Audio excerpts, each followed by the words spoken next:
Okay, so to prevent muscle loss and create and still continue to lose fat, you really need three things. It's very, in a way, it's fairly simple, and I'll do them in order.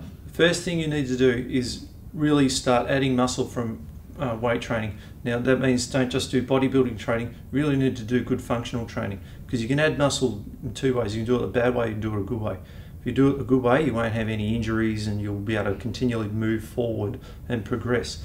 So functional training would be meaning that you would use squats, lunges, push-ups, chin-ups, all those sort of things. That should be the key component of your training, not cardio.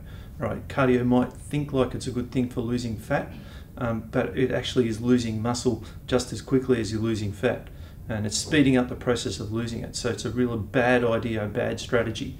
You can do it in small bits, but the key part of your training should be weight training and adding muscle. The second thing you need to do, you need to reduce your stress. This is one thing that's really overlooked, and I see this with so many people. They don't even consider it as a factor.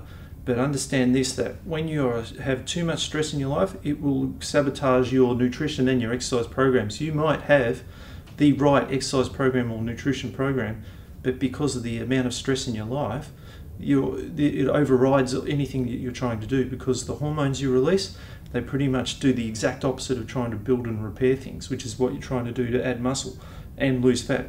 Because the more muscle you have, the more inefficient you are, the faster your metabolism, and you just burn it all the time. Your stress hormones will stop you from doing that. All right, so you must identify where your stress is coming from, and then try to have a strategy of making them lower and reducing them. So things like yoga and Tai Chi, meditation, a stretching program for a start, or just changing where you live, or whatever it is that's your stress at the time. Work out how to reduce it and get rid of it. Third thing, you must have really good nutrition. Must have a lot of good protein in there, a lot of green leafy vegetables, and you must avoid processed foods, especially sugar and grain foods.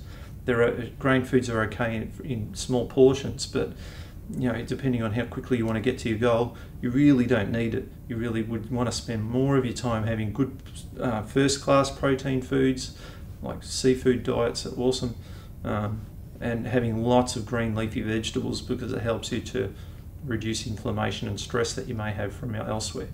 So they're the three tips that I would recommend for you to achieve that goal.